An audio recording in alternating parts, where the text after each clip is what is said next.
Ce que je vais vous enseigner ce soir, non, ça vous concerne vous tous. Ça nous concerne nous tous. Tu as bien fait d'être là. Dis à ton voisin que tu as bien fait de venir. Tu as bien fait de venir.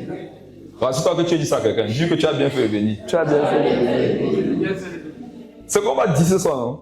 Chacun va dire que non, là c'est pour moi. On a bien conclu le message ici. Vraiment, il a su qu'est-ce qu'il doit prendre pour faire la 8e partie. Marc, le chapitre 6. Tu vas lire à partir du verset 45.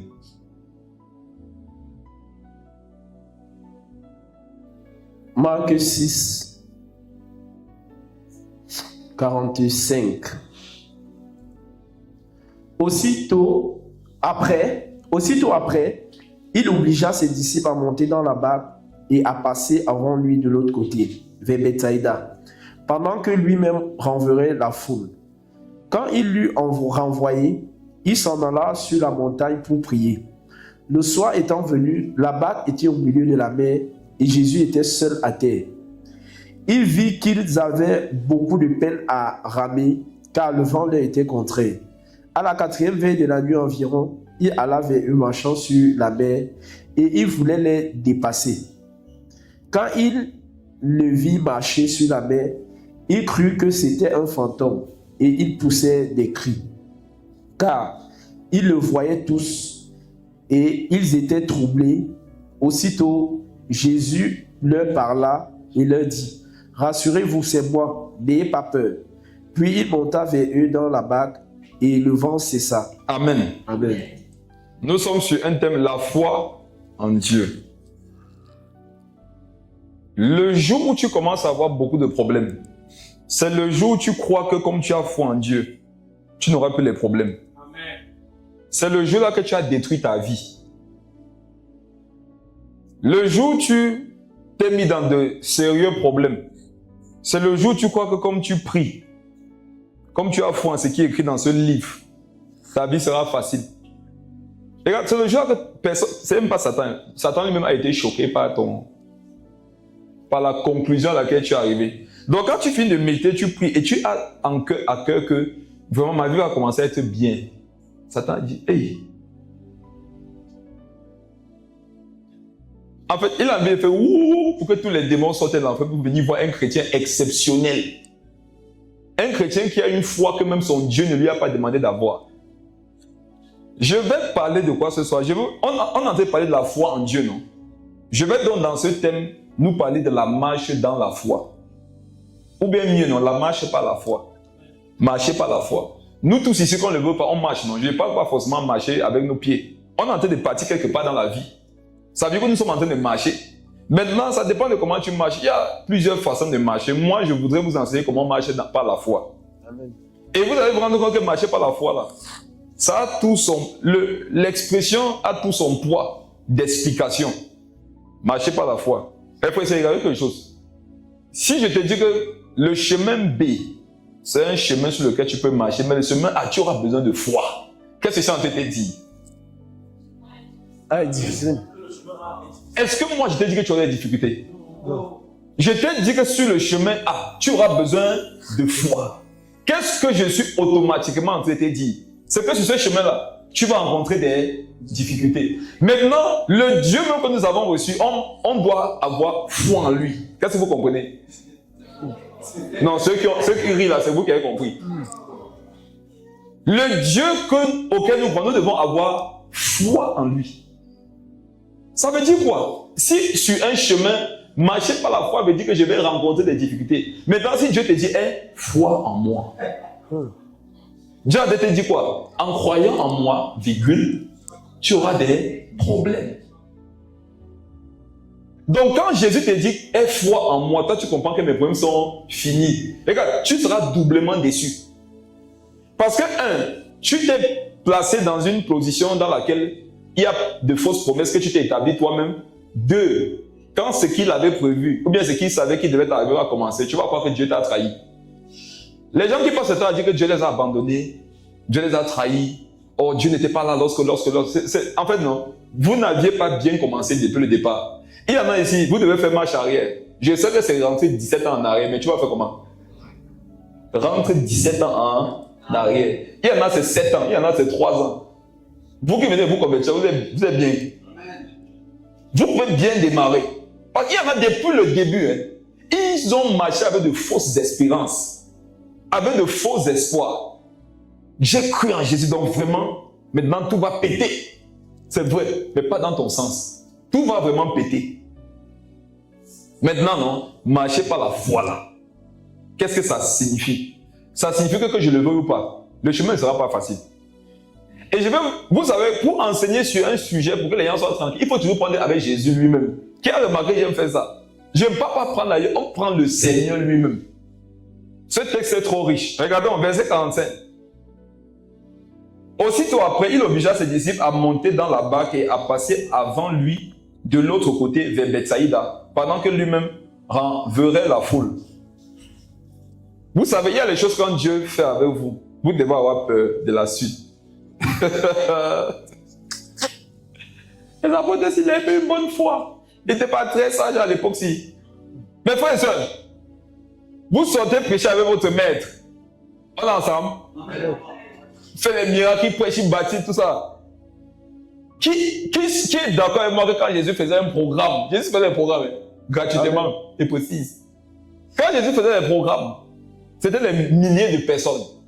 Amen. Amen. Amen. Maintenant, Jésus dit à ses disciples que, regarde, avancez-vous, non, je vais les renvoyer moi seul. C'est logique. Non. Je vous donne un conseil. Quand Dieu vous demande de faire quelque chose, ou bien quand Dieu avec vous va avoir une démarche qui n'est pas logique, n'obéissez pas. Qu'il t'explique d'abord.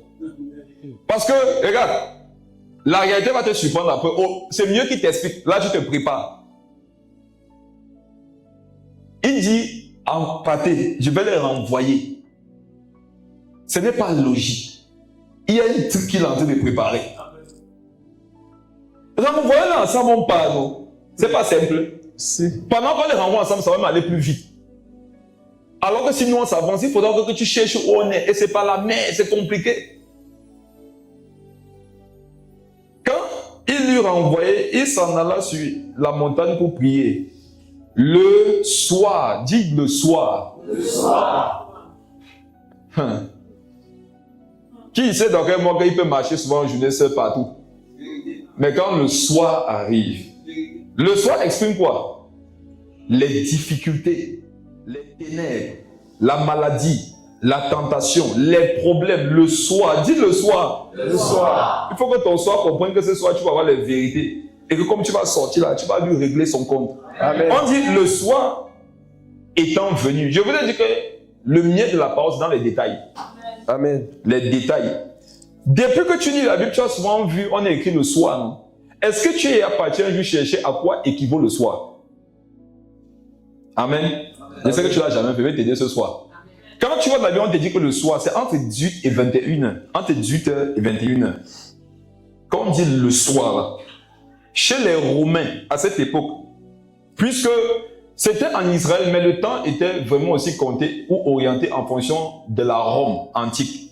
Quand on dit le soir, ça veut dire qu'il était entre 18h et 21h. Donc Jésus a prêché jusqu'à 18h, environ 21h. Donc, le soir étant venu, la barque était au milieu de la mer. La barque était au milieu de la mer à quelle heure? Le soir. Jésus était seul à terre.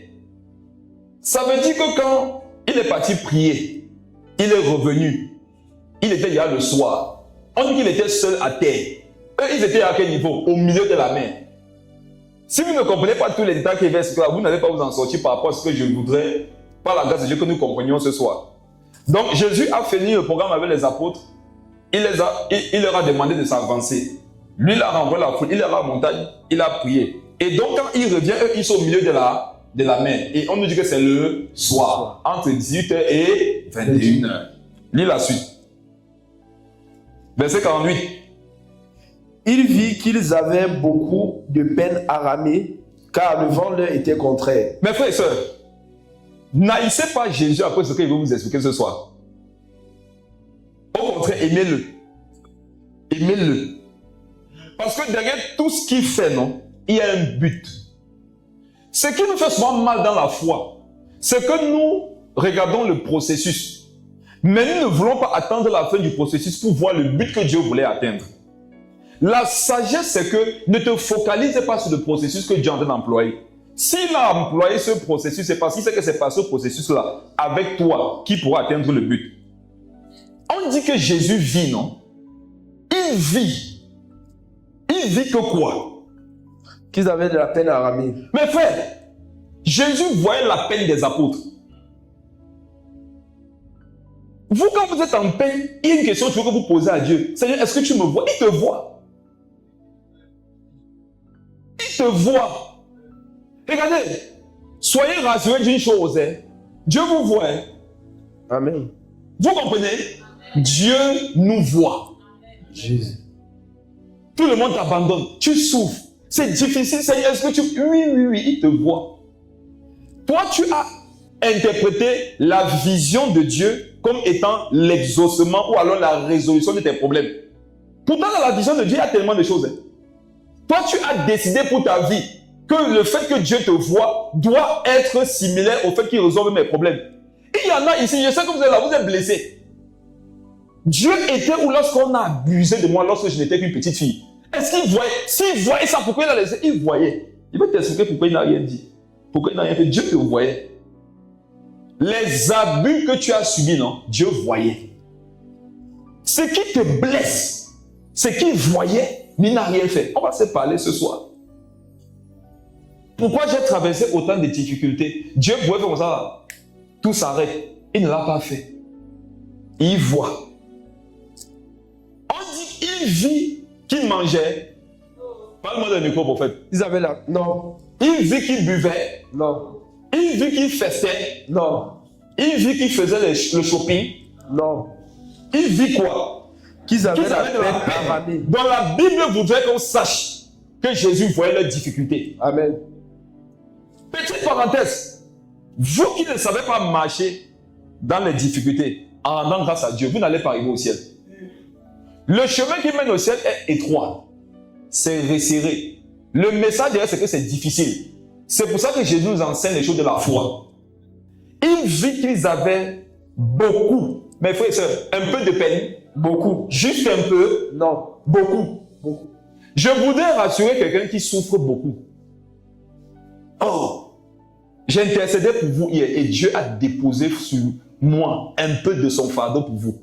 Je sentais la douleur de Dieu. Vous voyez, vous qui souffrez, non? Dieu connaît vos souffrances. Dieu voit vos souffrances. Et il sait combien de fois la peine que tu portes là, c'est beaucoup de peine. Il vit qu'ils avaient beaucoup de peine à ramer. Ça veut dire que, regarde, mes frères, quand on rame, c'est pour faire comment? C'est pour avancer. Ils avaient beaucoup de peine à avancer. Tu peux arriver à un moment donné de ta vie chrétienne où tu vois, tu es conscient, tout le monde sait, tu sais, même les démons savent qu'actuellement, non, c'est fort. Il y a souvent, non, les démons et les anges sont d'accord. Quand est-ce qu'ils sont souvent d'accord? C'est quand eux tous, ils voient ta vie, ils voient que non, c'est fort sur le type-ci. Souvent, il y a des points de ta vie où les deux vont faire les commentaires. Nous, on était habitués à les voir en guerre, mais pour une fois, on les a vus, les deux étaient assis dans un bar. Les démons étaient avec les biens, les anges avec les jus. Et les deux étaient d'accord pour dire que non, le type là, ça ne donne pas. Ça ne donne pas sur lui. C'est difficile. Tu peux être un chrétien, hein, mais tu traverses une période de dépression. Tu peux être chrétien et des pensées suicidaires viennent dans ton esprit. Est-ce qu'on est ensemble? Amen. Je ne suis pas en train de parler à des rêveurs. Je parle à des hommes et des femmes. Beaucoup, vous avez eu... Vous êtes vous-même fait du mal. Pourquoi? Vous avez établi au début de votre foi qu'un chrétien ne peut pas. J'étais comme ça avant. La vie et la parole m'ont enseigné que je dois faire très attention lorsque je dois parler de Dieu et moi par rapport à ce que Dieu peut faire, par rapport à ce que Dieu ne peut pas faire, par rapport à ce que je peux faire, par rapport à ce que je ne peux pas faire.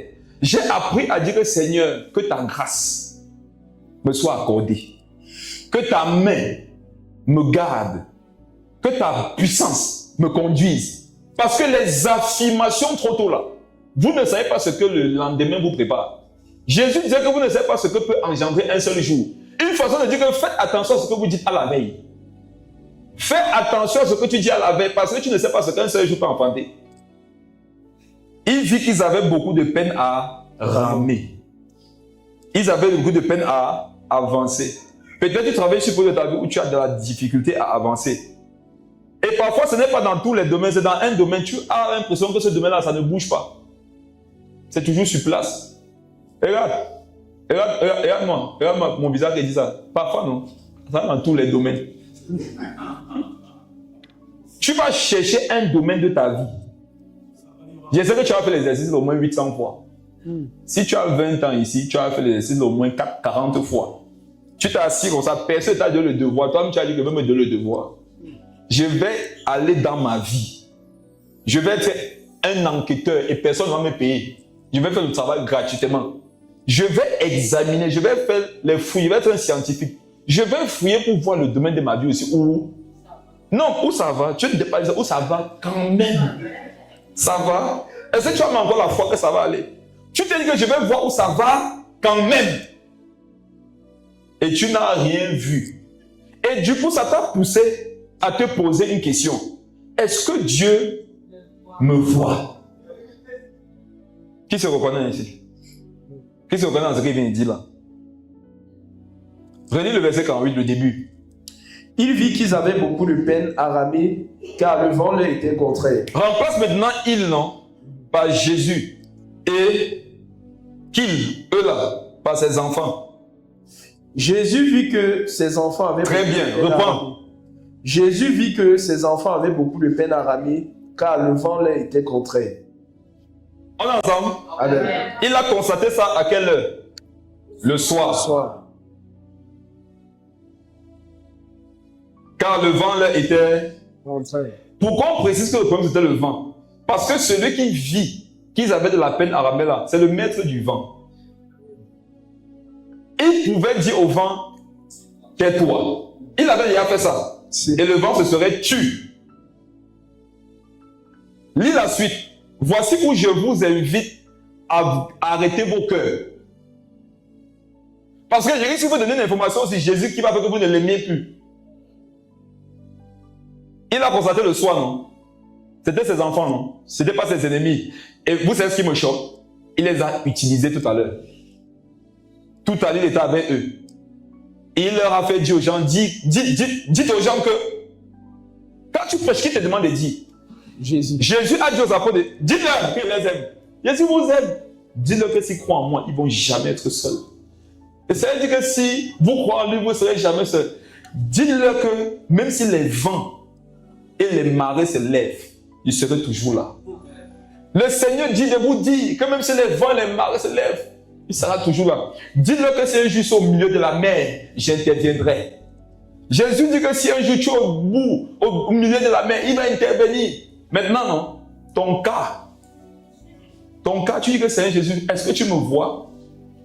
Il dit que souviens-toi, tout à l'heure quand je parlais, je t'ai demandé de leur dire.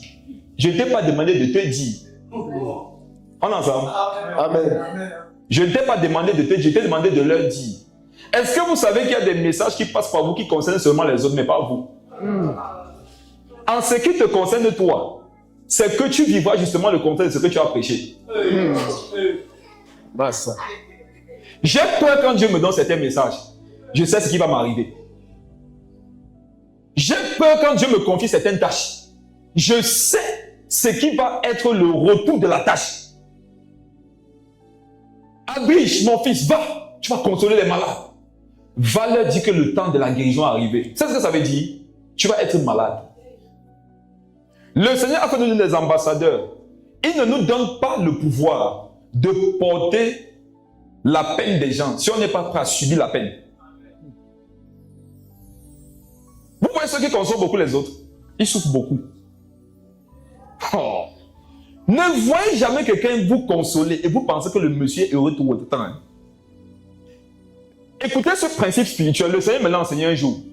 Qui ici peut aider financièrement quelqu'un sans perdre son argent? Personne. Ce que tu annonces par l'évangile, tu le perds. Tu annonces la paix, tu vas vivre des guerres. Si tu as 1 million sur ton compte, tu annonces aux enfants de la rue que tu vas les consoler. Tu vas faire manger et à boire. Tu vas leur acheter des vêtements, non? Le compte de qui va diminuer en banque? Ton compte. Qui t'a demandé de leur dire ça? C'est Jésus, non? Mais est-ce que Jésus souvent prend la peine de nous dire que le compte va diminuer? Non. Tu sais pourquoi? Parce que ce qui l'intéresse parfois, c'est juste ce qu'il peut faire avec toi.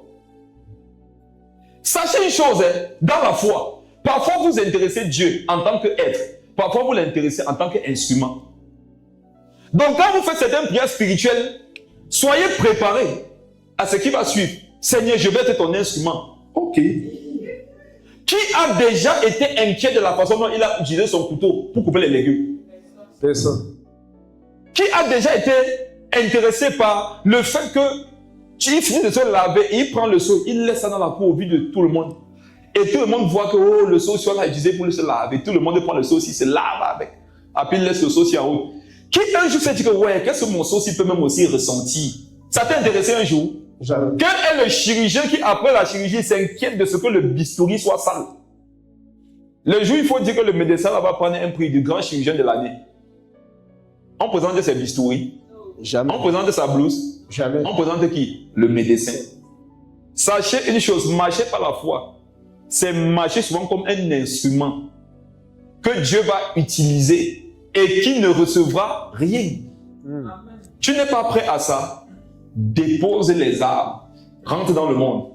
Je te dis, sinon demain on va t'entendre dire que j'ai servi Dieu, mais Dieu,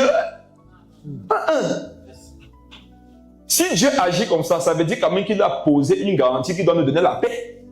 On est d'accord? Dieu ne peut pas agir ainsi sans que nous ayons quelque chose de solide sur lequel nous puissions nous appuyer. Et vous savez c'est sur quoi? C'est sur la croix. Le sacrifice de Jésus à la croix. Quelqu'un qui a accepté le sacrifice de Jésus à la croix, normalement, il ne doit plus rien attendre de Dieu. Dieu t'a donné tout ce qu'il avait. Amen. Jésus sur la croix, c'est ce que Jésus a de plus cher. Que le reste vienne ou pas, ce n'est pas très important parce que Jésus t'a donné ce qui lui coûtait cher. Quelqu'un a 1 milliard, il a 500 francs, il te donne 1 milliard, tu vas trop t'inquiéter ce qui te donne les 500. Même si tu es possédé, le démon va te dire laisse comme ça. Parce que 500 francs, c'est insignifiant devant 1 milliard. Écoutez, il vit qu'ils avaient la peur, mais car le vent était contraire. On précise ça pour te dire que non, ce n'est pas que Jésus ne pouvait pas faire taire le vent. Il pouvait. Il pouvait faire taire le vent. Et sûrement les apôtres en prêchant ont dit que même si les vents soufflent dans vos vies. Vous voyez souvent quand on prêche, non? C'est l'onction, hein.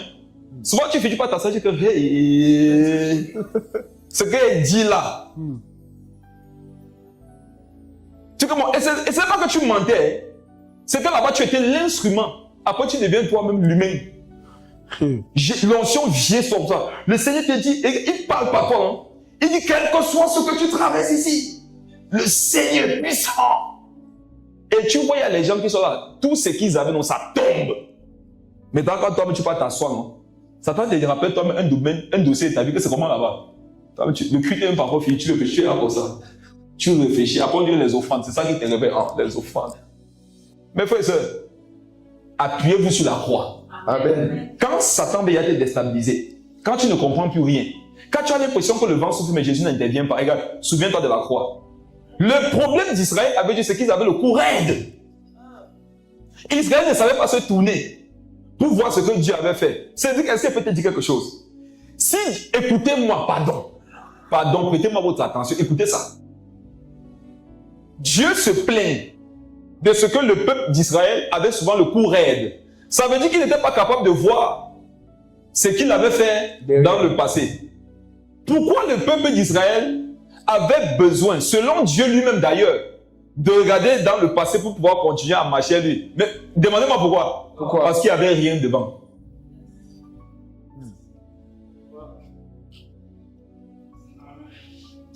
S'il y avait quelque chose devant pour les encourager, aurait-il encore fallu qu'ils se retournent pour regarder à l'extérieur ou bien dans le passé de leur vie des choses sur lesquelles ils peuvent s'appuyer? Tu vas arriver souvent à ce niveau. Tu vas marcher, tu regardes, il n'y a rien. Je dis pas une moitié, un demi. Il n'y a rien qui va se passer pour te booster. Tu devras te retourner, non? Le peuple d'Israël devait regarder la mer qui avait été fendue. Nous, on doit regarder la croix. Amen. Souvent, regarde, la seule chose qui va te donner le pouvoir de continuer à avancer, c'est de te donner, regarder la croix et de dire, un jour, il a posé cet acte. Il m'aime. Je ne vois rien devant, mais en fait, la croix me montre que je dois continuer.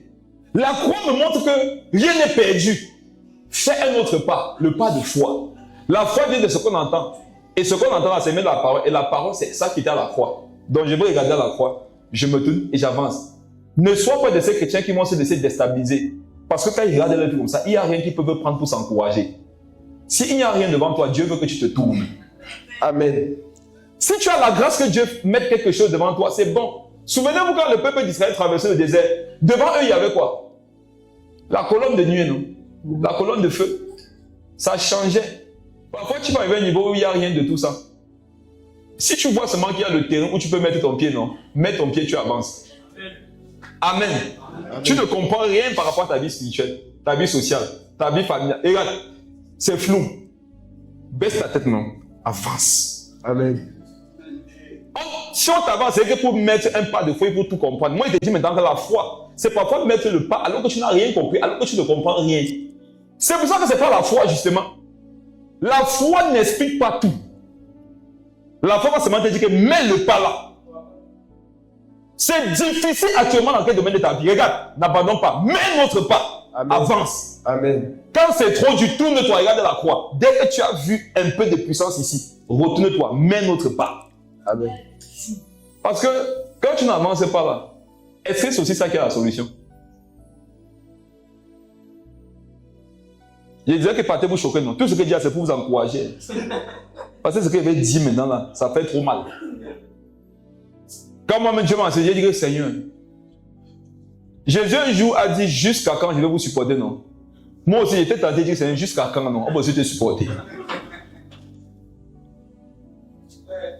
Qui ici, comme moi, rencontre des difficultés dans lesquelles un claquement du Seigneur suffirait pour le sortir de cette situation? Qui comme moi? Tout le monde. Voilà. Levez les mains. Tournez un peu les gars, regardez les mains qui sont levées. Voilà. Que ça nous encourage. Tu n'es pas seul dans le dossier. Qui est d'accord que échouer les examens, ça fait mal? Mais quand tu échoues avec tes gars, voilà, ça va.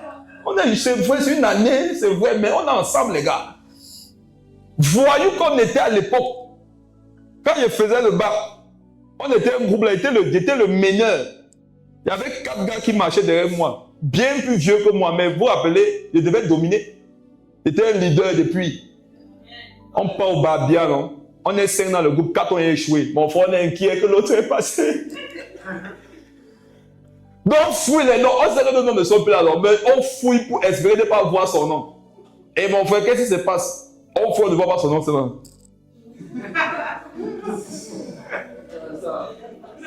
Mon frère, on est au terre. Échouer, c'était mauvais pour nous tous. Mais c'était plus facile à porter. Lorsque tu savais qu'on ne réussit pas à laisser dedans. Un jour, la Bible a dit que vous voyez ces souffrances par lesquelles vous passez, non? Vos frères de par le monde ne passent pas les mêmes souffrances. L'ennemi va t'avoir le jour où il te fait croire que ta situation là, tu es le seul qui traverse ça. Vous savez ce qui rend dépressif, suicidaire? C'est le jour où tu crois et tu acceptes que ce que tu traverses là, tu es le seul sur la terre qui traverse ça. Et généralement, regardez, ce que vous traversez là, il y a quelqu'un qui a porté ça 100 fois plus. Mais l'ennemi ne va jamais te le présenter parce qu'il sait que la personne sera une thérapie pour toi. Sinon, quand c'est difficile, non, dis-toi qu'il y a d'autres enfants de Dieu qui traversent la même situation. Ils sont plus consacrés que moi. Et ils traversent peut-être la situation aussi de façon pire. Reste là, non, fais un autre pas. Parce que chaque pas que tu mets, au final, t'amène à la destination. Je suis convaincu que les gars, parfois, qui partent en aventure, ils regrettent en haute. Mais ils n'ont plus le choix. Ils doivent faire un pas après l'autre. Certains arrivent, non? Suis-je en train de mettre des parties? Chacun est libre de mourir, non? Prophète, allons en plein nous maintenant. Amen.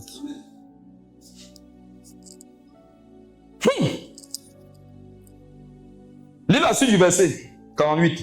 À la 4e veille de la nuit environ. C'est bon. À la 4e veille. À la 4e veille. Est-ce qu'on peut parler tous ensemble? À la 4e veille. Jésus a constaté à quel moment? Le soir. Je vous ai dit que le soir, c'est entre 18h et 21h. Maintenant, à la 4e veille de la nuit environ, qu'est-ce qui se passe? Il alla vers eux, marchant Il n'est pas allé vers eux le soir quand il a constaté. Il est allé à la 4e heure. veille. À quoi à la 4e veille? À quoi correspond la 4e veille? C'est entre 3h et 6h. C'est entre 3h et 6h. Mes frères et sœurs, ce n'est pas comme si les gars étaient dans la barque, ils ne faisaient rien. On dit qu'ils avaient de la peine À avancer, à ramer. Ça veut dire que Jésus a constaté la difficulté à quelle heure? 21h, entre 18h et 21h. Qu'est-ce que les apôtres faisaient? Ils ramaient, essayant d'avancer. Sous l'ordre de qui? De lui, Jésus. Je suis désormais contre tout message qui dit que lorsque Dieu t'a envoyé, il va préparer le chemin. Je suis d'accord avec ça. Maintenant, ce que vous expliquez par rapport au chemin, je ne suis plus d'accord avec vous. Si Dieu t'a envoyé faire son œuvre, il va pouvoir. C'est écrit où? Nous, on a prêché les choses qui... je me répands. Répands quoi? Amen, amen, amen. Non, il dit pas amen, il dit que je me répands aussi. Je me répands.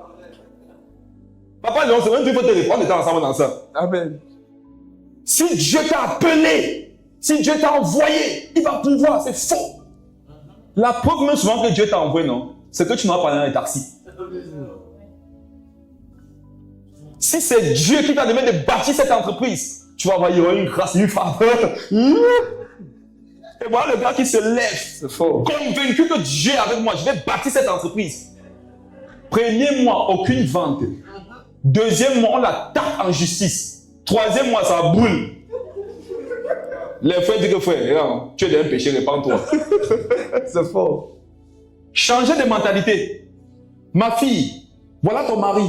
Waouh, papa, il est beau. C'est pas ça que je voulais te montrer, ma fille, calme-toi. Voilà ton mari. Vous arrivez dans le foyer. Seigneur, c'est toi qui avais parlé. Tu es sûr que le truc c'était toi. Et tu as toujours les déséquilibrés qui font comme si ça va toujours dans leur vie, qui vont te dire que pardon, c'est ce que vous vivez. Non, non, non, ma soeur. Dans un foyer, on craint l'éternel. Il ne faut pas voir ce genre de choses. Et te voilà maintenant que commence à choisir que bon, entre mon mari et moi qui n'est pas alors converti. Et comme généralement ça ne peut pas être toi qui n'es pas converti. Oh, Dieu m'avait même parlé dans un songe, je n'avais rien compris. J'avais vu l'homme s'il était comme le loup. On m'a dit que non, c'est parce qu'il est le descendant du lion de la tribu de Judas. Alors comme il n'y avait pas la paix dans mon cœur. Voici ça aujourd'hui que je souffre. Ne rattachez pas vos souffrances au fait de ne pas être la volonté de Dieu. Amen. Ne rattachez pas votre bonheur au fait d'être la volonté de Dieu. Ne pense pas que c'est parce que tu marches sur un chemin, tu n'as pas de difficultés, que ça veut dire que c'est le chemin que Dieu voulait que tu empruntes. Amen. Ne crois pas aussi que c'est parce que sur un ne crois pas aussi que parce que sur un chemin, tu as beaucoup de difficultés. Ça veut dire que ce n'était pas la volonté de Dieu. Amen. Je lis ma Bible, je ne suis pas en train d'utiliser le grec. C'est ça. Je ne suis pas en train d'utiliser l'hébreu. Je n'ai pas besoin d'interprétation particulière. La Bible dit noir sur blanc. Amen. Que Jésus lui-même donne un ordre à ses disciples de prendre un chemin. Ils prennent le chemin. Ils les voient dans des difficultés là-bas difficiles le soir. Ils n'interviennent qu'à la 4e heure de la nuit. On dit que pendant ce temps-là, ils ramaient. Ça veut dire qu'ils faisaient des efforts. Ramer là, c'est quoi? Les gars priaient. Ramer là, c'est quoi? Les gars jeûnaient. Ramer, c'est quoi? Ils évangélisaient. Ramer, c'est quoi? Ils cherchaient le travail. Ramer, c'est quoi? Ils essayaient de lancer des entreprises. Ramer, c'est quoi? Ils faisaient tout ce qu'ils pouvaient sous l'ordre que Dieu leur avait donné. Amen. Mais ça ne semblait pas beaucoup évoluer.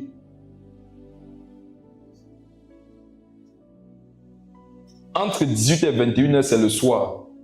4e veille de la nuit, c'est entre 3h et 6h. Alors, on nous dit que Jésus les observait tout ce temps. Ça veut dire que pendant tout le temps, ils ont ramé, ils n'avançaient tellement pas au point où Jésus pouvait toujours les voir. Je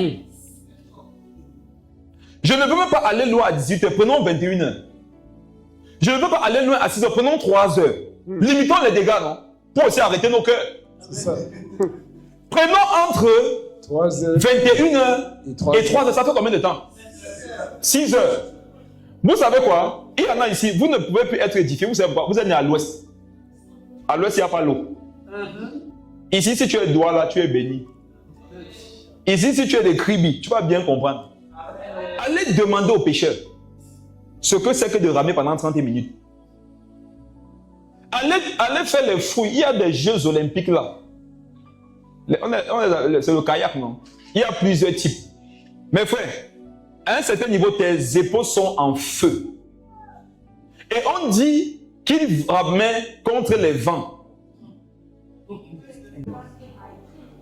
On a dit le ventilateur. Non, pourquoi tu dis ventilateur dans ton cœur? Mes frères et sœurs, il ramait contre quoi? Les vents. Les vents de quoi? De la mer. Qui se souvient que la Bible dit que la voix des anges, c'est comme les vents de la mer. La Bible dit que la voix des anges, c'est comme les vents de la mer. Quand on dit les vents de la mer, c'est pas le ventilateur. Hein. Qui a déjà vu le surf à la télé? Les gens qui surfent à la télé. Vous voyez les vagues qui se lèvent parfois. J'avais guetté un peu la plus grande vague du monde. On a vu que c'était monté à quelque chose comme 100 mètres. La plus grande vague qu'il y ait jamais eu. Laissons ça, limitons les dégâts, gardons nos cœurs. Prenons une vague de 10 mètres de hauteur. Vous savez la puissance du vent qu'il faut pour lever l'eau à 10 mètres? On dit que pendant 6 heures minimum, c'est voilà souffler contre les apôtres. Et il ramène. Et Jésus est là-bas, il voit. Un moment donné, on est déjà pas Jésus que même. Ça, c'est vrai. Ou bien ça vous choque? C'est vrai. Non! Ça, c'est... Pardon, non? Qui ici va me dire que jamais, non? Il en a eu ras le bras pour dire Jésus. Tu veux dire quoi? Que tu ne vois pas. Tu vas me dire que tu n'as jamais connu ça? Ou tu as l'impression que tu vas mourir, il est là, il te regarde? Ça, c'est vrai. Ou ta famille se détruit devant lui, il n'intervient pas? Ou ta maman est en train de mourir d'un cancer devant tes yeux? Tu jeûnes, tu pries, tu mets toute ta foi. Quand vous partez faire les examens, on dit que ça s'est aggravé.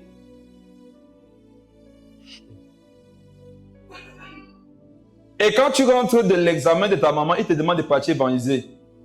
Il te dit malade toi si tu n'annonces pas l'évangile.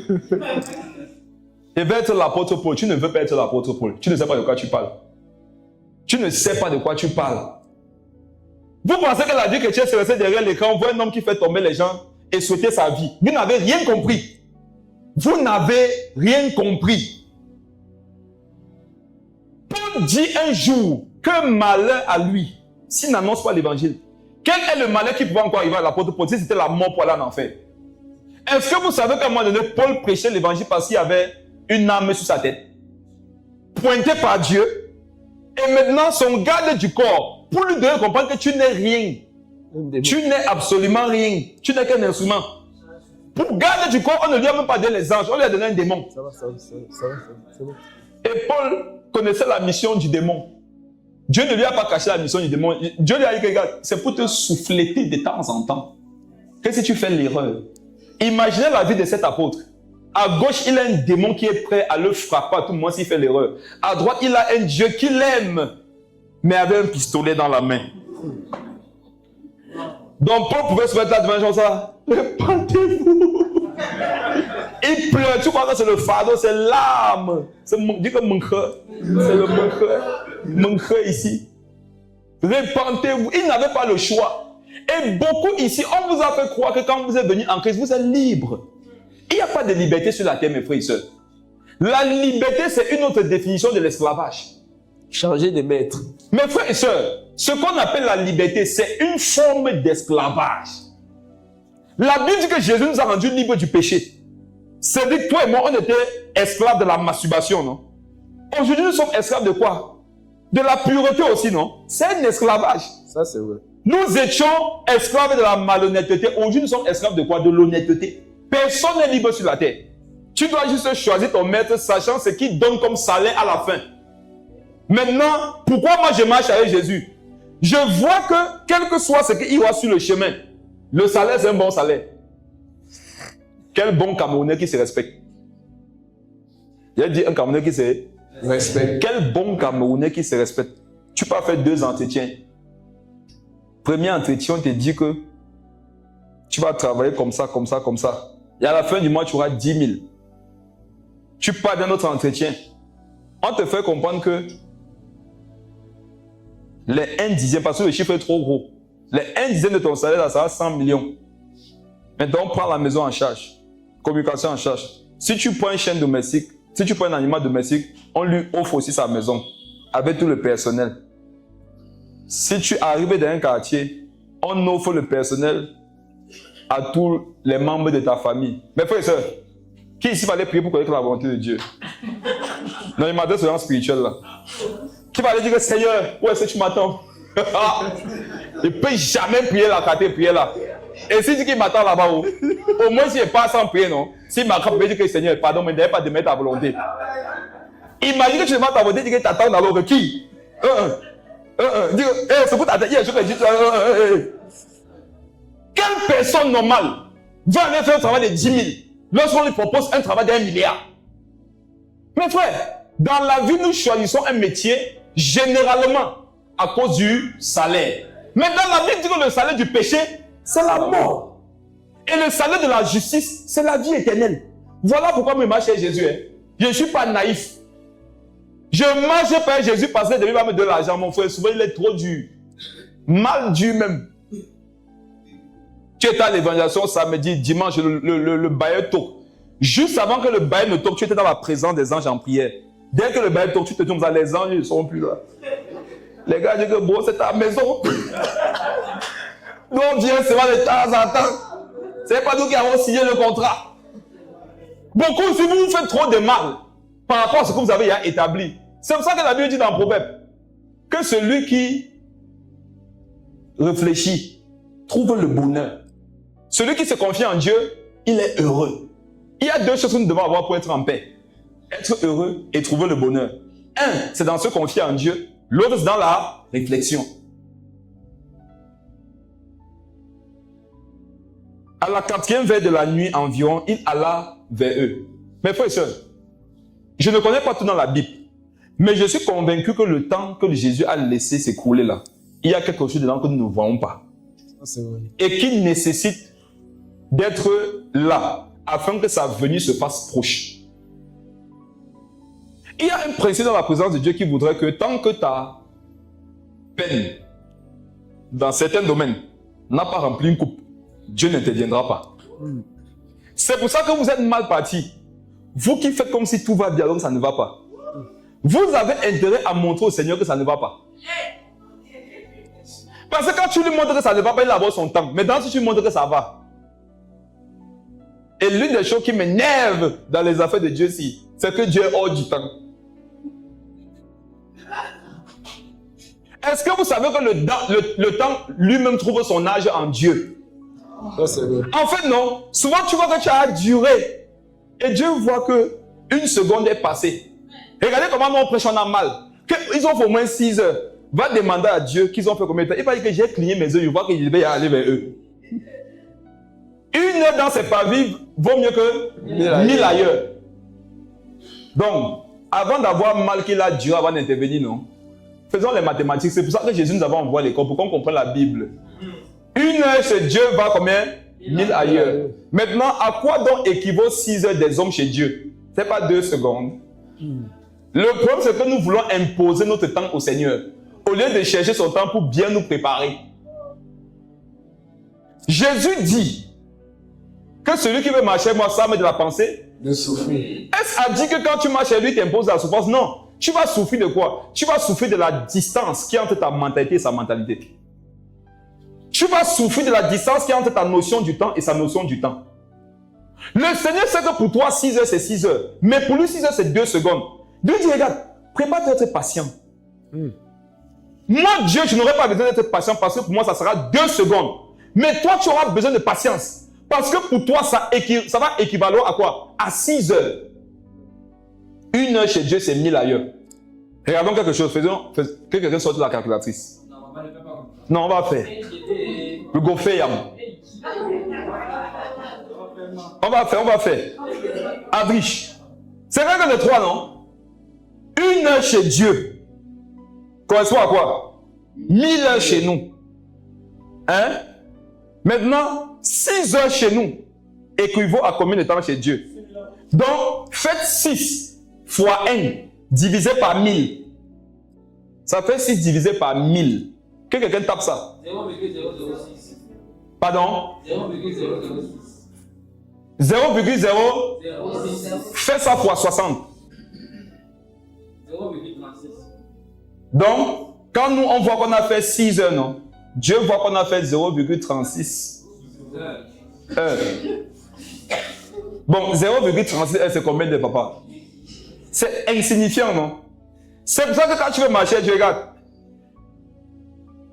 Regarde, écoutez-moi, quand tu veux marcher avec Dieu, non? Arrange à ce que ta main droite soit toujours occupée. Quelqu'un me demande à faire quoi? Arrêter ton cœur. Je te dis, vous savez que j'ai ri, mais je suis sérieux. C'est que tu ne vas pas arriver. Ces pensées sont tellement loin de nos pensées. Et être heureux en Christ, c'est quoi? C'est de chercher à rallier tes pensées, non? Aux pensées de Dieu. À la 4e veille de la nuit environ, il fit quoi? Il alla vers eux, Il alla vers eux, marchant sur la mer, marchant sur la mer. et il voulait les dépasser. Est-ce que vous savez que j'ai médité sur cette partie un jour? Il voulait les dépasser. Parce que le maman me dit déjà aujourd'hui. J'ai médité sur il voulut les dépasser. J'ai dit au Saint-Esprit, je veux comprendre. Quand il m'a expliqué, il dit que regardez mes frères, 1 Corinthiens 2 est vrai. Qui peut comprendre les choses de l'Esprit si ce n'est l'Esprit de Dieu en nous? Vous savez ce qui vous fait souvent mal dans la parole? Vous voulez comprendre la parole de Dieu. Au lieu de laisser l'Esprit de Dieu en vous comprendre la parole. Est-ce que tu sais que si tu comprends la parole, ça va te faire mal? Laisse l'Esprit comprendre. C'est sa parole. Toi, tu veux souvent comprendre les choses de l'Esprit comme un humain. C'est un peu comme quand tu dis à un gars que tant qu'il n'est pas marié, il ne va pas coucher avec une fille, non? Et il dit que tu as bu, non? Il dit que c'est comme si tu as pris le caillou. Puis que le caillou, il dit que tu es un peu tiré. Mes frères et sœurs, qui sent qu'il a besoin de foi? Amen. Jésus expliquait les Écritures. Les apôtres ont dit, c'est Jésus. Augmente-nous la foi. Ce que tu nous expliques, on ne peut pas traverser ça si tu ne nous donnes pas la foi. Ce n'est pas possible. Et je vais vous dire un peu ce que Dieu m'a dit sur... Il voulait les traverser. Un peu. Relis la partie là. Il alla vers eux, marchant sur la mer, et il voulait les dépasser.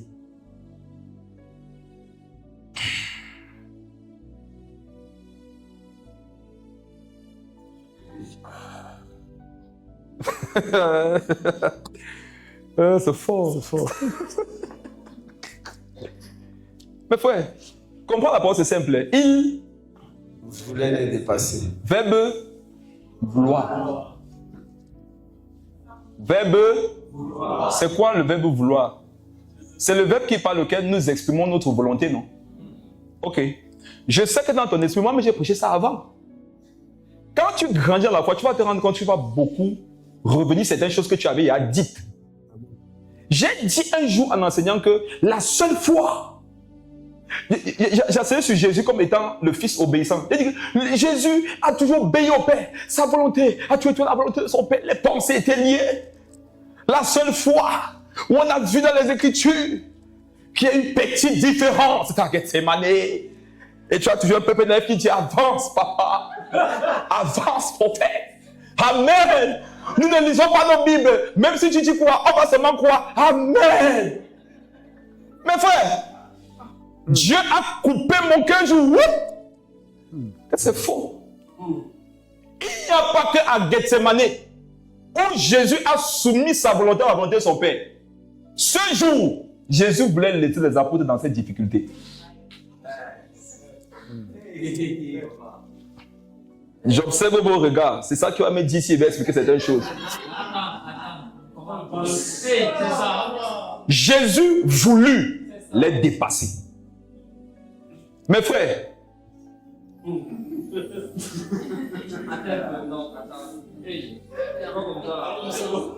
Amen.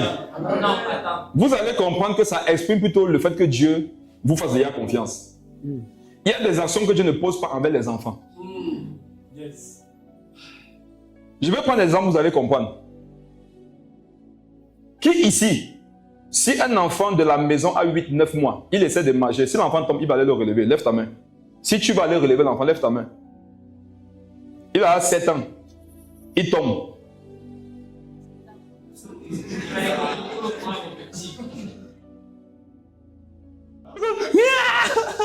Mon pied, maman, mon pied, maman. On le, Quand vous demandez, puis courir. Cours. Il faut courir. Il faut courir. on le tape d'abord. Lève-toi, tu vas laver les assiettes. C'est la haine? Non. C'est le mépris? C'est l'indifférence? C'est la confiance. C'est la confiance. Attendez. Jésus voulut les dépasser. S'il ne l'a finalement pas fait, qui est intervenu? Son Père. Jésus faisait tellement confiance aux apôtres que parfois il fallait que son Père lui rappelle certaines choses. Comme quoi? Ils ne sont pas encore là-bas. Jésus a trop confiance en ses enfants. Maintenant, il est dans une nature de fils. N'oubliez pas. Oh, le Seigneur aussi est dans une nature de Père. Le Père, c'est être équilibré. Mais parfois, le Fils a tendance à vouloir faire autre chose que le Père ne veut pas faire. Mais un fils soumis, au final, fera ce que le Père voudrait qu'il fasse. Amen. Jésus voulait dépasser. Le Père a dit, Jésus. Regarde, les enfants là. Ils ne peuvent pas encore. Ça fait 6 heures minimum. Ils sont en train de ramer. Tu les laisses là, ils vont caler là-bas. Vas-y. Le vieux. Vas-y, toi qui en parlais. Non pas ma volonté, mais ta volonté.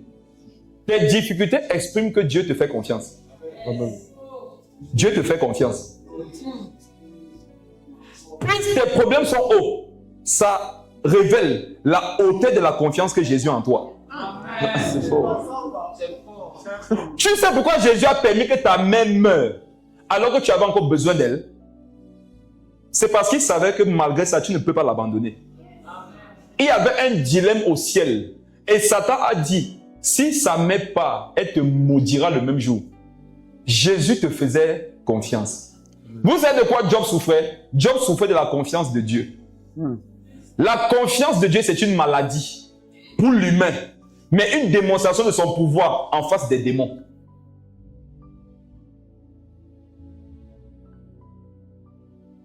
Réunis toutes ces difficultés par lesquelles tu voulais passer pour abandonner la foi. Ce sont les mêmes raisons pour lesquelles tu dois demeurer fort. Amen. Quel Dieu permettrait que tout cela t'arrive s'il n'avait pas vu que tu en avais les capacités? Tout ce que tu traverses exprime non seulement que Dieu te fait confiance, mais qu'il y a des capacités en toi pour traverser tout ça, marchant par la foi. Amen. Ne regarde pas la vie de ton voisin, non? Et ce qu'il a à traverser, c'est un marigot. Pendant que toi, ce que tu as à traverser, c'est une mer. Si Dieu lui a donné un marigot à traverser, et toi une mer, ça veut dire que lui, il est une pirogue, et toi, tu es un bateau. Les hommes sont ensemble. Amen. Un navire normal ne peut pas convoiter une pirogue. Maintenant, si toi, un navire, un grand bateau, on te met dans la quantité d'eau nécessaire à ce qu'une pirogue se déplace, qu'est-ce qui va se passer? Tu ne pourras pas te déplacer. Ça, c'est vrai. Tu ne pourras pas avancer. Tu seras la tête et non la queue. On est au moins d'accord que tu es dans le même corps que cette queue. C'est ça. Tu ne seras pas la queue, tu seras la tête. Au moins, c'est que tu es greffé au corps là. Bon, maintenant, non? Si tu es greffé à un corps, c'est l'église, non? Sauf si tu es greffé à un autre corps. Le corps auquel nous sommes greffés, c'est quoi? L'église. C'est l'église, non? Maintenant, si c'est l'église, ça veut dire que nous tous, on sommes les enfants de Dieu dans le corps là. Quand toi tu veux que la tête, c'est pour qu'il soit la queue. Question. Hein? Question. Donc c'est nous qui serons la queue. Non, papa. On va donc discuter de la tête ensemble. Et comme tu n'es pas le meilleur parmi nous, non? Tu vas voir que tu ne seras pas la tête là. Comprenons la Bible, frère. Que Dieu ouvre vos esprits. Amen. Vos cœurs à la compréhension des Écritures. Amen. Ce qui va te faire souffrir, c'est que tu ne comprends pas. Mais frère, chaque fois que je traverse des souffrances extrêmes, je sais qu'il y a une notion qui est en route. Amen. Quand tu traverses un brisement que tu ne comprends pas, regarde, tout est réuni pour que tu traverses des vallées, des épines, des déserts. Regarde, calme-toi. Arrête ton cœur. J'ai dit que la main doit être sur le cœur. La main gauche arrête la main de Jésus. Que allons. Allons. Au moins, si tu attrapes sa main, non? Quel que soit le terrain par lequel tu vas passer, au final, où il va arriver, tu seras là-bas avec lui.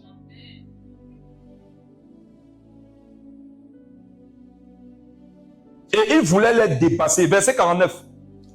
Quand il le vit marcher sur la mer, il crut que c'était un fantôme et il poussait des cris. Autre chose que ce texte nous exprime, c'est que la difficulté de tes problèmes va faire que tu vois Jésus dans une nouvelle dimension dans laquelle tu ne voyais pas avant. Supposons que Jésus était parti avec eux depuis le début, tout serait dans quoi? Dans la barque. Or, Jésus voudrait que tu saches qu'il soit capable, il est capable de marcher sur les eaux. N'est-ce pas, tu auras plus confiance de marcher avec Jésus, sachant que si un jour la barque se pèse, il pourra te porter sur son dos et marcher sur les eaux. Mais ce n'est pas une dimension à laquelle tu peux avoir accès. Si avant ça, tu ne rames pas contre les vents. Ne désirez pas le Jésus qui marche sur les eaux, non? Mais vous ne voulez pas le Jésus qui vous fait ramer pendant minimum 6 heures contre les vents. Ne désirez pas le Jésus qui veut vous oindre. Mais vous ne voulez pas le Jésus qui va permettre que le monde ici se lève contre vous. Tout le monde est aimé dans ta famille. Au travail, quand tu arrives, on dirait que le porteur est arrivé. Alors que tu ne donnes rien. On te donnait, mais c'est toi qu'on appelait le porteur, tellement on t'aimait. Tu t'es converti, tu n'as même pas dit que tu t'es converti. Seulement quand ils t'ont vu, ils ont vu comment ton visage a changé. Ils ont commencé à te haïr pour rien. Tu t'es dit que c'est quoi ça? Qui ici s'est posé la question où était son crime d'avoir cru en Jésus? Je me suis tellement posé la question avant. Parce que je souffrais de ça. Je me disais que quel est mon crime? Quel est mon crime? Qu'est-ce que j'ai fait de mal de donner ma vie à Christ? Pour que vous me haïssiez autant? Pour que vous me combattiez autant? Je n'avais pas compris que ça n'a rien à voir avec ceux qui te combattent. Regardez, ça a tout à voir avec qui? Jésus lui-même. Tu veux poser des questions, va poser des questions à Jésus. Qui veut savoir ce qu'il va répondre? Il ne va rien te répondre. Le silence de Dieu, c'est l'une de ces réponses auxquelles je fais le plus souvent face. Et c'est souvent quand tu as besoin de la réponse là, urgemment, tu parles à la présence, tu dis Seigneur. Tu vas pas toucher son cœur, non? Tu peux.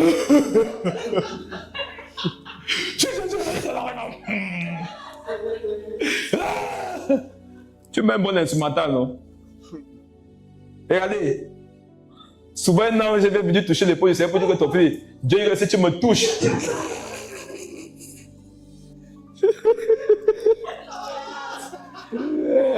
Dieu dit alors, si tu me touches, là, chacun ses problèmes, mon frère. Moi, je suis au paradis. Mais risquer ma passe pour quelqu'un qui jongle me souvent sur la tête. Mon frère, porte. J'ai voulu avant que ça va dépasser. Regardez, votre plus fidèle allié sur la terre ici. Dans les armes du chrétien, on a dit prenez par-dessus tout le bouclier de la foi, avec lequel vous allez éteindre tous les dards enflammés de l'ennemi. Par-dessus tout l'arme dont on a besoin pour pouvoir vaincre toutes les situations, traverser tous les chemins, c'est la foi. Amen. Regarde, laisse qu'on attaque n'importe quoi dans ta vie, mais t'as supplie, non? Accroche-toi à ta foi. Amen. Et la foi là, ça vient de ce qui est écrit. Ça vient de ce que tu as entendu, venant eux-mêmes de ce que tu as lu. Quand il le vit marcher sur la mer, il crut que c'était un fantôme. Et il poussait des cris. Donc en plus de ça, souvent ça vide. Tu as besoin de Jésus, non? Mais souvent, son intervention va même t'effrayer. Ça va venir augmenter tes problèmes. Imagine que tu as dérramé depuis tes épaules, après quelqu'un va apparaître toi-même. Et ils ont eu le courage de rester là-bas. Moi, ils plongent dans l'eau, même si ils me noyaient. Parce que rester dans la barque, tu vois, il est en train de venir, tu vas partir où? Il plonge. Bien que le requin me tue que un fantôme. Le requin va te couper en deux, le fantôme va d'abord t'attacher. C'est ce qu'il va te faire, non? Il dit que c'est un fantôme. Et il dit quoi par la suite? Il poussait des cris, car ils le voyaient tous. Et ils étaient troublés. Ils étaient troublés. Mes frères et sœurs, qui est d'accord avec moi sur la base de ces passages que marcher avec Jésus peut exprimer le fait de ne pas avancer dans la vie? Qui est d'accord avec moi selon ces écritures que marcher avec Jésus peut nous donner de traverser des moments de peur? Qui est d'accord avec moi selon ces écritures que marcher avec Jésus peut nous donner d'être troublés? Tu peux marcher avec Jésus, non? Et tu es troublé. Ça, c'est vrai. Et tu as peur. Et tu as l'impression que ça n'avance pas. Mais regarde, non? Jésus te voit. Amen. Et un jour, il viendra vers toi. Amen. Peut-être la méthode va te frayer, non, mais il viendra quand même. Et qu'est-ce qu'il va te dire? C'est ici que ça commence à se... Ça c'est quand tu as traversé la vallée de l'ombre. Ça, c'est quand tu as traversé la mauvaise partie de l'histoire. Qu'est-ce qui commence à se faire? Qu'est-ce que Jésus dit? Aussitôt, Jésus leur parla et leur dit, rassurez-vous, c'est moi. N'ayez pas peur. Amen. Amen. Ça, c'est quand ta vie commence à se décanter un peu. Amen. Amen. Ça, c'est quand tu dis que je veux me pendre. Je veux seulement boire le j'avais dès que je veux mourir, j'arrête. C'est là bon. Ça, c'est quand tu commences à dire que, ok, je ne veux plus sortir pour faire quelque chose à quelqu'un. Je veux commencer à souffrir moi calmement dans ma vie. Amen. Ça, c'est quand tu commences à dire que, ok, je ne veux plus me venger de la personne qui m'a fait du mal, même si j'en avais les moyens. Je vais supporter en prière. Ça, c'est quand tu commences à descendre de la chair, des pensées du monde, de tes projets de vengeance. Tu commences à revenir à Jésus. Rassurez-vous, n'ayez pas peur. Mes frères et sœurs, une des choses que Dieu m'avait enseigné ici, c'est ça. Oh. La Bible dit qu'à celui à qui on a beaucoup pardonné, il va beaucoup aimer. En fait, le bonheur que Jésus veut nous donner, c'est un grand bonheur. Amen. Il dit, n'ayez pas peur. L'assurance que Jésus voudrait que nous puissions expérimenter, c'est une grande assurance. Mais qui ici sait comment on mesure le poids d'une assurance? Moi, je vais vous dire. Supposons, mes frères et sœurs, que l'évangéliste Adrich, depuis 1 an, n'a pas vu 1000 francs. Amen. Amen. Moi, ça fait 2 jours qu'il n'a pas vu 1000 francs. Supposons que le Seigneur se révèle à lui. Il se révèle à moi. Il nous donne 20 000. Qui va pleurer de joie? Qui va pleurer de joie? Pourquoi? Sa peine a duré. Quand Dieu veut grandement te consoler, il va permettre que tu souffres grandement. Amen. Je peux dire quelque chose qui va te choquer très fortement. Amen, papa. En fait, non. Tes difficultés seront rattachées au niveau de la consolation de Dieu. Amen. Qui ici peut mesurer la grandeur de la consolation de Dieu? Étant donné que c'est fonction de ta difficulté, qui voit le nom, qui voit qui voit le poids? Qui voit? Amen, amen. C'est pas parce que tu n'as pas vu que ça va pas t'arriver. Quand ça va t'arriver, tu vas voir avec nous. Dieu a 20 000, il veut te donner. Mais il y a d'abord moins 20 000 que tu dois subir. Si Dieu donc veut te donner 50 000, le message c'est quoi? Tu vas subir moins 50 000. Maintenant, je vous dis que qui peut mesurer le poids de la consolation de Dieu? Personne. Le contraire de ça, tu dois subir d'abord. Jésus, vous savez pourquoi lui n'avait pas pitié? Jésus avait la compassion, il n'avait pas la pitié. Ce qu'il nous a fait, c'est ce que son propre père lui a fait. Amen. Quand son père devait passer par lui, est-ce que son père était dans les... Non. Jésus ne comprenait pas aussi pourquoi envers lui devait être dans ça. Quand c'était son tour, son père avait dit que, fils, c'est parce que tu pleures. Tu vas aller à la croix. Tu vas boire la coupe. Il a dit que non pas ma volonté, mais ta volonté. Pourquoi vous voulez me dire que c'est nous qui buvons la coupe? Non, Jésus a les sentiments. Il veut traverser. Il veut traverser. C'est son père qui lui dit que regarde, ils ne peuvent pas supporter ce que toi tu supportes. C'est la raison pour laquelle même quand tu montes dans la foi, n'essaie pas d'imposer ta dimension aux gens. Tu vas les tuer. Alléluia. Tu vas leur faire du mal. C'est doucement, doucement. Il y a beaucoup de Jésus ici qui veulent traverser les gens. Que quoi, ma soeur? Tu mets encore le piercing.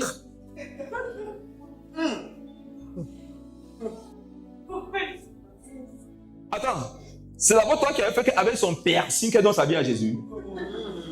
C'est quoi que ton roi te fait maintenant, moi, c'est son piercing. Je peux dire quelque chose à quelqu'un ici. Mettre le piercing, ce n'est pas un péché. Amen. Et si tu dois enlever ça, c'est une conviction personnelle. Un piercing ne t'a pas éloigné de Dieu, un piercing ne te rapprochera pas de... L'absence d'un piercing ne te rapprochera pas de lui. Quand vous voulez parler des affaires de consécration, arrêtez de prendre les objets, prenez la croix. Amen. Parle de la croix aux gens. La croix parle plus que toi. Quand la sœur va rencontrer la croix, tu vas voir que même les habits ne veulent plus porter. C'est encore toi qui vas dire que maman, même les habits. Quand elle va rencontrer la croix, Elle va vouloir renoncer même aux habits qu'elle porte. Dis que ma sœur veut marcher que nu. Tu vas dire que nga. Non, nada, never, no. Ne mettez pas la pression aux gens sur les artifices. Présentez-leur le Christ. La croix parle plus que moi. La croix parle plus que toi. La croix parle plus que nous tous réunis. Oh Seigneur, donne-nous ta sagesse. Donne-nous ta sagesse. Il y a une sagesse dans la croix que nous devons avoir. Mes frères et sœurs, Jésus veut nous consoler. Et il t'assure, plus tu as souffert, le jour où on te console, c'est doux. C'est beau. J'ai vu une vidéo un jour d'un prisonnier, il avait fait peut-être 17 ans environ en Konengi. Quand il est sorti de prison, sa maman lui a demandé ce qu'il voulait manger comme premier repas. Il a dit ce qu'il voulait manger. Sa maman lui a fait le mets en question. En mangeant, il pleurait. Il mange, il pleure. Sa maman lui demande pourquoi il pleure. Normalement, il devrait être en joie. Il dit que ce sont des larmes de joie. Ça fait combien d'années qu'il n'a pas mangé un repas normal? Il dit que toi, quand tu manges, tu respectes même la nourriture. Ah non, les irrespectueux envers la nourriture là. Vous êtes là, non? Ton regard, c'est quoi? Oh, ouais. Quand tu prends un peu la cuisine, tu lances là-bas. Tu es passé à autre chose. Regarde. Voilà le bonheur de quelqu'un. Au point où ça n'arrive aux larmes de joie. Donc, plus quelqu'un a souffert, sa consolation sera profonde. Et il va aimer Dieu plus que toi. C'est pour ça que Jésus disait que les prostituées vont faire quoi? Elles vont nous dévancer dans le royaume des cieux. Dévancer, ça ne veut pas dire qu'elles vont arriver avant toi. Alléluia. Dévancer, c'est pas que elles vont encore ils sont encore avant toi. Dévancer, c'est que dans les affaires de Dieu là, elle va avoir une communion que toi tu n'as pas. Tu sais pourquoi? Parce qu'elle aura été dans la prostitution. Elle a connu le fait d'être chosifiée. Elle a connu l'humiliation. Elle a connu le rejet, la moquerie, le rabais. Elle a connu ça, mon ami. Elle a connu les propos qu'on ne doit pas tenir envers un humain. Le jour où quelqu'un va lui faire comprendre que son corps a de la valeur pour lui, mais pas pour l'exploiter sexuellement, mon frère, elle va aimer Jésus plus que toi. Est-ce que je suis en train d'encourager les panthères? Non. Amen. Mais je vous dis que si tu as été une panthère, tu rencontres Jésus, tu dois plus aimer Jésus que quelqu'un qui n'a jamais été panthère. Parce qu'il t'a tiré de plus loin que la personne. Amen. Plus Jésus t'a pris dans les profondeurs. Ton amour pour lui est très grand. Mais frère, souvent moi je regarde une des raisons pour lesquelles je ne peux pas laisser Jésus, non. Quand il voit d'où il m'a tiré, non, c'est fort mon type. Hey, pour aller où? Hey. Souvent même tu me retrouves, tu te rappelles seulement que tu avais tu que qui non, on continue seulement. Tu que j'avais oublié d'arrêter mon cœur. Alors. Mais frère, regarde d'où Jésus t'a tiré. Regarde, il y a ce que tu as traversé. Il t'a secouru, il t'a soutenu. Tu ne peux pas abandonner maintenant. Et regarde, même demain, tu ne vas pas abandonner. Je te pose une question. Quand tu abandonnes la foi, c'est pour qui vient porter ça? Chacun a sa foi, non? Quand tu abandonnes ta part, qui va venir ramasser? En fait, non, tu vas t'embrouiller, tu vas encore partir ramasser ça. Parce que chaque fois, à le prenant, c'est lui qui le porte. Jésus veut te consoler. Grandement. C'est pour ça que ta souffrance est grande. Un jour, ce dont tu te plaignais là, c'est ça que tu vas utiliser pour témoigner l'amour de Dieu, sa grandeur, sa fidélité, son amour. Mais frère, qu'est-ce qui est beau dans les témoignages? N'est-ce pas les moments difficiles? Si. Adrien, supposons que deux personnes doivent témoigner. Un vient ici et dit, frère et soeur, c'est fort. On dit, acclamons le Seigneur. Acclamez, non? Et le frère dit, frère, le Seigneur est bon. On lui dit, quand il dit le Seigneur est bon, nous on veut seulement dire que développe. C'est ça. Nous on veut comprendre la bonté dont tu as été bénéficiaire. Et le gars dit, frère et soeur, ma femme a préparé aujourd'hui le riz sauce tomate. Et quand elle allait au marché, elle ne savait pas. Moi là-bas, je voulais le poulet. Mais l'argent qu'elle avait ne lui permettait de prendre que le poisson. Et donc, elle va rentrer son téléphone pour que tu es venu. Elle dit, frère, c'est un message. Dis à ton voisin un message. C'est un message. Et quand ma femme a lu le message, c'est un dépôt de 5 000. Oh, Juste 2 minutes avant, elle a demandé le prix du poulet. On a dit c'était combien mes frères? 5 000. La somme exacte, on lui a envoyé. Acclamons le Seigneur. Et mes frères, nous avons mangé le riz, sauce tomate avec le poulet. Que le nom du Seigneur soit béni. Je profite de cet témoignage pour dire à quelqu'un ici, peut-être tu as le riz, la tomate, mais tu n'as pas le poulet. Garde espoir. Dieu t'enverra ton poulet. La saison de ta vie, c'est la saison de ton poulet.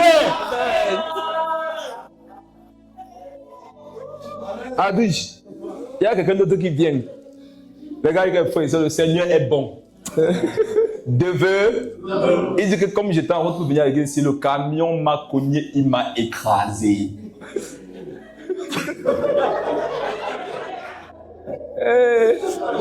Mes frères, je vous dis ce que j'ai vécu. C'est les maçons qui étaient dans les chantiers à côté qui ont raclé mon corps.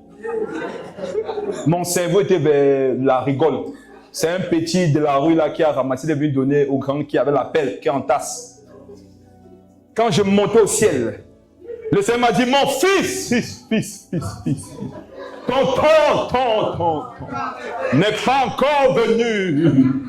Rentre. Mes frères, j'avais déjà vu la porte du ciel. Dès que je voulais entrer, il y avait 2 anciens comme ça, il ressemblait quoi à ma femme. Dès qu'il voulait ouvrir pour que j'entre, je sens une puissance. J'ai senti une puissance qui m'a tiré en arrière. Après, je reviens dans mon corps. Je vois seulement comment les gens sont en train de crier autour de moi. Et je dis que qu'est-ce qui s'est passé? Les gens me disent que monsieur, il y a quelques secondes, vous étiez écrasé. Vous étiez comme la pâte. Je dis, ah bon? Ils ont dit que oui. J'ai dit que gloire au Seigneur. Mais frère et soeur, entre les deux témoins, quel est le témoignage puissant? Alors, causons, non? Causons, non? Quel puissant témoignage? C'est pas un deuxième témoignage? Je vous pose une dernière question. Entre les deux, qui a connu le plus de souffrance? C'est pas le deuxième. Quand les deux vont témoigner, attendez, nous on va aller à la fin du culte parler un peu à qui? Regarde du poulet là. Et même si tu as un point de poulet, tu vas pas aller le voir. Tu vas partir dire au type qui dit que c'est la vérité que tu nous racontais. On comprend par là que plus Dieu va te tirer du fond, d'une situation difficile, c'est ça qui va impacter, glorifier son nom. C'est ça qui va même déterminer le niveau d'amour que tu auras pour lui. Je vous assure, non? C'est la raison pour laquelle la Bible dit que rendez grâce à Dieu en toutes choses. Amen. Parce que la chose dont vous parlez d'une certaine façon là, c'est la chose par laquelle Dieu va passer. Non seulement pour vous impacter vous, mais impacter l'autre. Amen. Gardez la foi. Mes frères et sœurs, marchons. Faisons le pas de la foi. Que ce soit beau devant, que ce soit pas beau. Le domaine de ta vie où tu sens que ça ne va pas là, continue de faire un pas. Une chose est sûre, tu vas arriver. Je sais qu'à un moment donné, tu n'y crois même plus, mais Dieu, tu n'as plus besoin de croire seulement pour mettre le pas, mets seulement le pas. Quelqu'un dira que le pas de foi, c'est quand je crois, non? Je peux te dire une chose. Parfois, le pas de foi, c'est quand tu ne crois pas. Une action de la foi, c'est de faire sans croire. Une action de la foi, c'est le fait de faire souvent les choses sans croire. Ah Seigneur, il n'y a pas de temps pour enseigner dans cette église. Le temps passe trop vite quand je prends le micro. Mais reste seulement 6 minutes.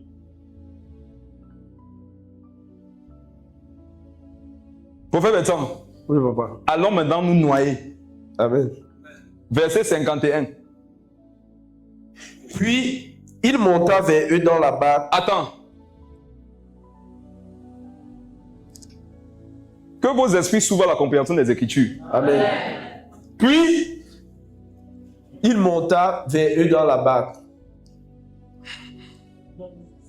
elles ne sont pas analysées quelque chose ici. Amen. Jésus monta vers eux. C'est une chose. Dans la barque, c'est une autre chose. Jésus monta vers eux. C'est la dimension dans laquelle les apôtres ont été après cette difficulté. Dans la barque, c'est la dimension où se trouvait leur corps. Amen.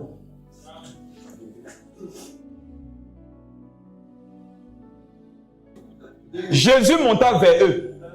Il pousse. Quand Dieu, parfois, veut avoir une communion avec toi, il va te faire monter vers lui. Mais parfois, Dieu va permettre que tu passes par des difficultés parce que lui veut monter à toi. Les difficultés sont la chose qui font que ce que nous faisons vers Dieu, Dieu commence à faire ça vers nous. Toute personne qui traverse des difficultés est dans une position où Dieu montera à lui. Maintenant, si Dieu a besoin de monter vers toi, où es-tu? Si Dieu a besoin de monter vers toi, où nous mettent les difficultés? C'est vous qui pleurez quand vous souffrez. Je suis passionné par la souffrance, je vous dis la vérité. C'est un domaine légal pour moi, de vie, de vécu. Vous savez, l'évangile est venu nous rendre fous. Hein? La folie, c'est que où les gens pleurent, tu ris. Où les gens rient, tu pleures. Quelqu'un qui a réversé la parole. Non, quelqu'un qui est ignorant. Lorsqu'on lui dit que tu seras un grand prophète, qu'est-ce qu'il fait? Il rit. Quelqu'un qui a une communion avec Dieu, qu'est-ce qu'il fait? Il pleure. Quelqu'un maintenant à qui Dieu souvent dit que le monde est difficile. Toi, tu vas juste manger. Il rit. Alors qu'on lui dit qu'il va seulement manger. Mais toi à qui Dieu dit que tu ne vas pas travailler, tu vas seulement manger. Tu vas faire quoi? Tu vas pleurer. Parce que tu sais que Dieu lui travaille. Jésus a laissé que les apôtres traversent cette difficulté parce qu'il voulait monter vers eux. Monter vers eux dans la barque.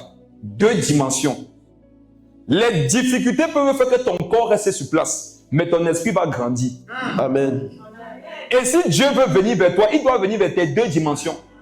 La dimension de ton corps qui est dans la barque et la dimension de ton esprit qui est en haut. Amen.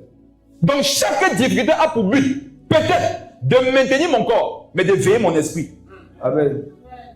C'est la raison pour laquelle quelqu'un qui ne le sait pas mordu, il devient prudent mais lorsqu'il voit un 1000 pattes.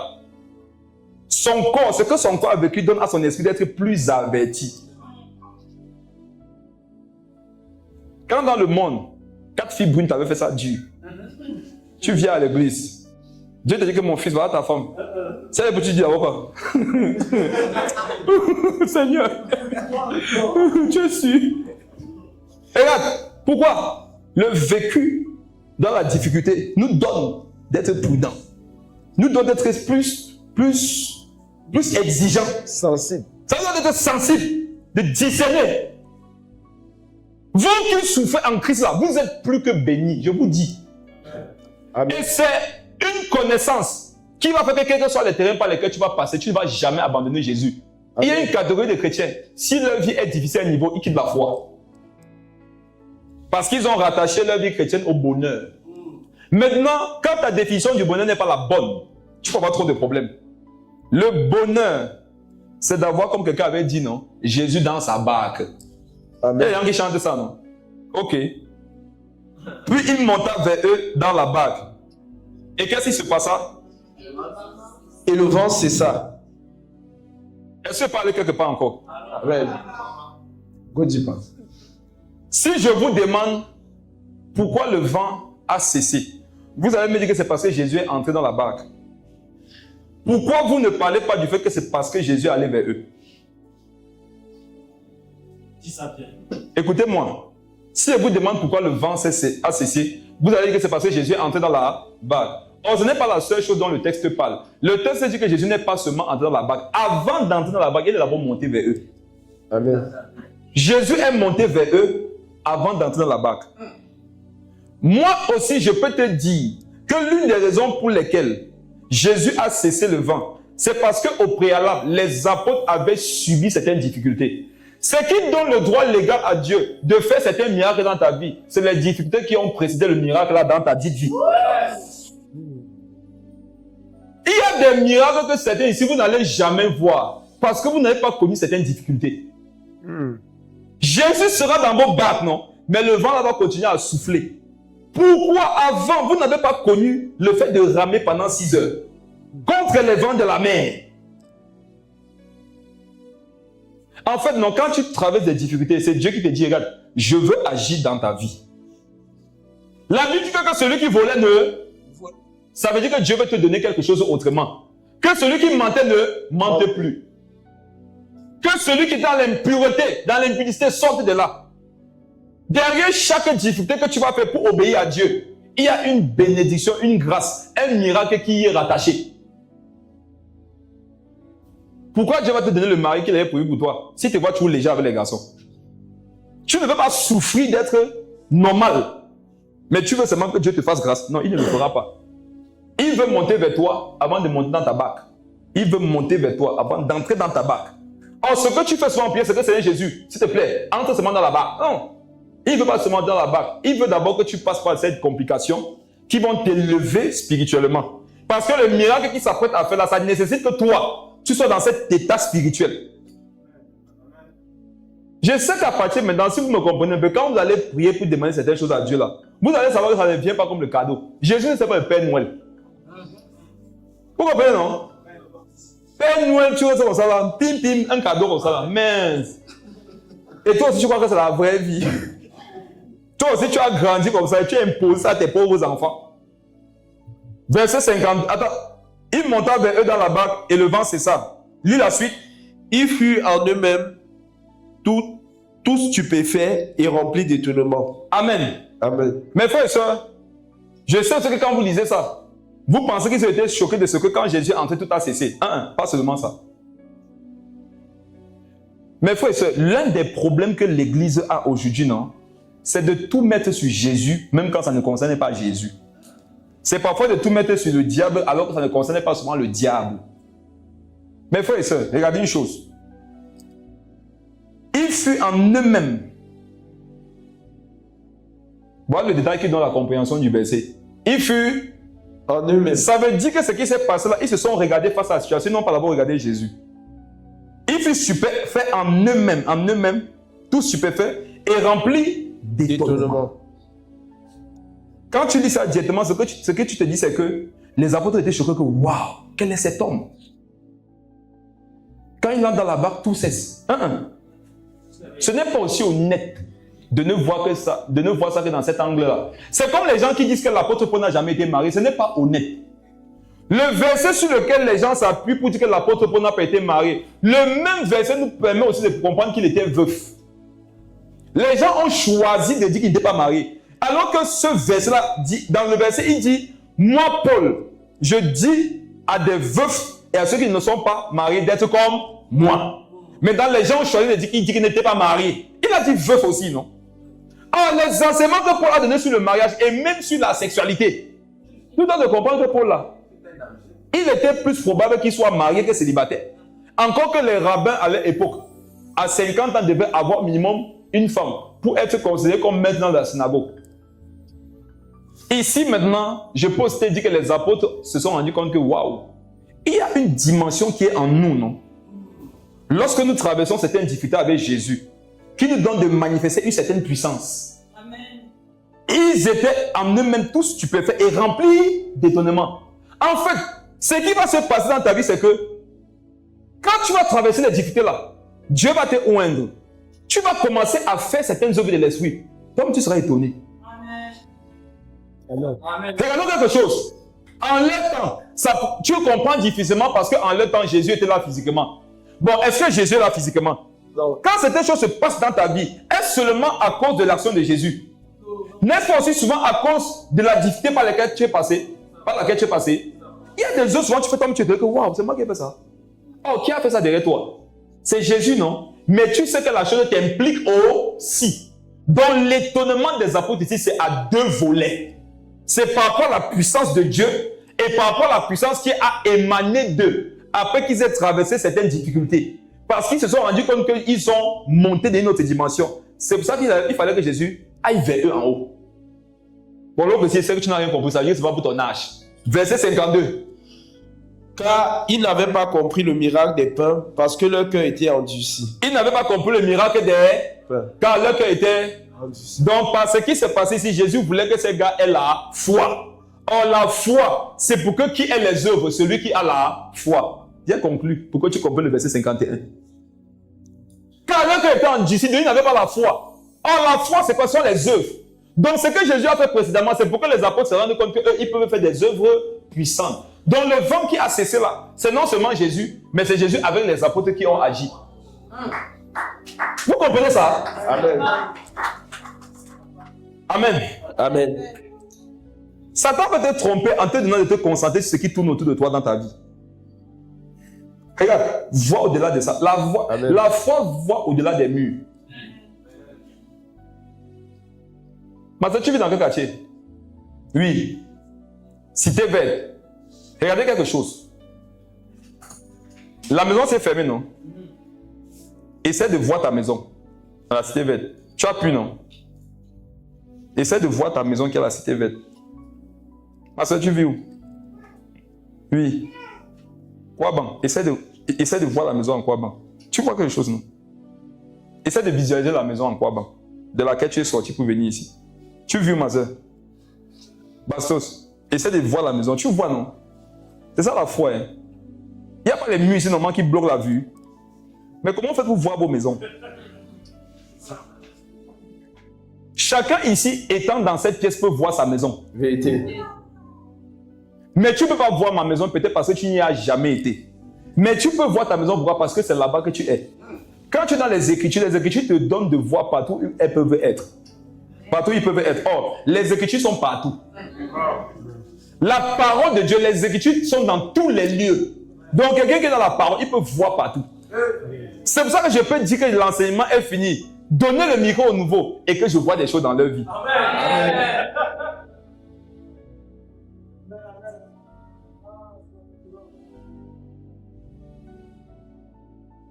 Les murs là, ça représente tes problèmes. Tu dois voir au-delà de tes problèmes. Amen. Les murs là, ça représente ton passé qui veut te rattraper. Tu dois voir au-delà de ton passé qui veut te rattraper. Amen. Les murs là, ça représente la réalité à laquelle tu fais face actuellement. Tu dois voir au-delà une maison que Jésus a préparée. Amen. Cette maison, c'est sa présence. Amen. C'est l'objectif qu'il veut atteindre avec toi. Vois cette maison. Et regarde, marche par la foi. Traverse les murs, tu pars chez toi. C'est ça la foi. Amen. Amen. Acclame le Seigneur pour sa parole.